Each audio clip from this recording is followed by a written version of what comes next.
Oui, bonjour. Merci infiniment. Ah oui, je suis là. Merci. Merci de votre description très précise et très intéressante de la spatialisation isotropique. Moi, j'aimerais vous interpeller et vous demander si vous avez réfléchi, si vous avez trouvé des pistes concernant ce que l'on pourrait appeler aujourd'hui la temporalité isotropique. À savoir, en fait, c'est répondre à la question simple, comment impliquer les populations à la structuration de leur espace de vie. On pourrait dire, formulé autrement, on pourrait dire aujourd'hui l'espace, qu'il soit public ou dans les grandes tours des différents projets, n'est pensé uniquement que par rapport à la consommation et à la circulation. Comment faire pour sortir de cet enfermement? Alors, sans peut-être renvoyer à l'époque des Grecs de l'Agora, de penser l'espace public en termes de rassemblement, de capacité à dépasser tous les clivages de toutes les sociétés, puisque finalement, en Paris, enfin, il suffit d'observer un petit peu le monde pour savoir que toutes les métropoles du monde entier sont construites sur le même modèle, donc sans forcément penser cette notion-là. Merci beaucoup. Non, merci à vous. Parce que je dois dire que pour moi, pour nous, c'est plutôt triste qu'on doit réfléchir à nouveau sur le thème que vous posez. Étant donné que les années 66, Roland Barthes tenait un cours à l'académie qui s'appelait, le titre de ce cours était Comment vivre ensemble, et que soulevait justement le problème que vous soulevez, et qu'il appelait le problème des idiotes. C'est-à-dire que chacun de nous, individuellement en tant que groupe, a ses temporalités différentes. Et le problème de la société que allait s'annoncer aux années 60 était le problème de cette dispersion d'idiotes. C'est-à-dire le fait qu'on ne pouvait plus imaginer la ville comme au 19e, comme une grande horloge. Donc le matin, tout le monde de son logement à la place du travail, le soir, l'envers, avant de ville. Et en effet, on parlait des mouvements pendulaires. Non, la ville n'est plus ça. Alors, comment aborder ce problème-là? Il y a une idée que nous on a écoutée plusieurs fois. Il faut que les trajets domicile-travail soient plus courts. Si, c'est bien. Mais le trajet du qui?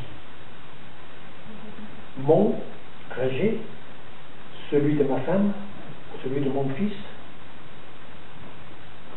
Parce que c'est pas la même chose. On ne travaille pas tous dans le même lieu. On n'habite même pas tous dans le même lieu.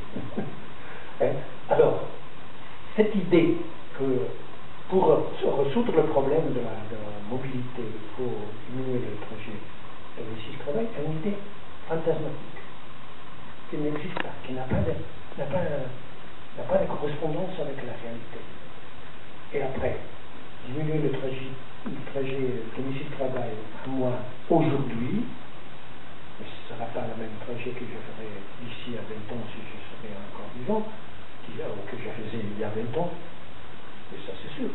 Alors, sortir de cette idée et imaginer au contraire une ville dans laquelle chacun peut choisir, et j'insiste sur chacun, parce que si on ne respecte pas l'individu, on a après des phénomènes sur le plan des comportements sociaux, politiques, absolument pervers.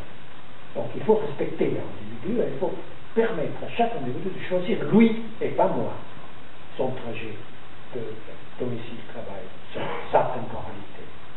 Mais pourquoi? Parce que ça puisse arriver, je dois donner la possibilité à chacun d'avoir un espace dans lequel il peut bouger librement, comme il veut.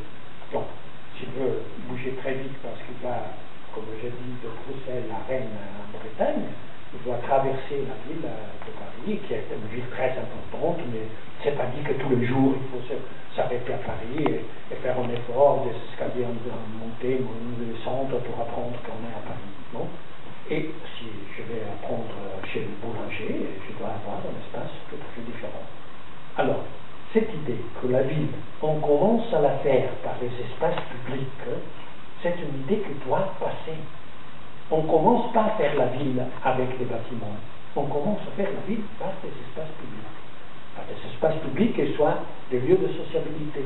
Alors là, je dirais, c'est pas nécessaire.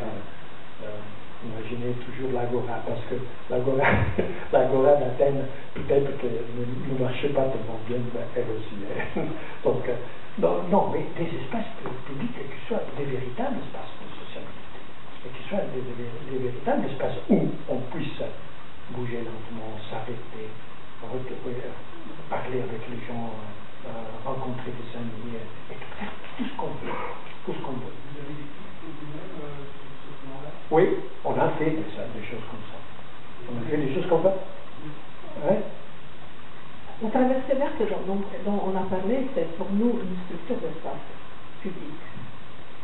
Alors, quelle est la référence de cette traversée verte? Peut-être vous connaissez Patrick Guez, le grand biologiste, urbaniste, etc., qui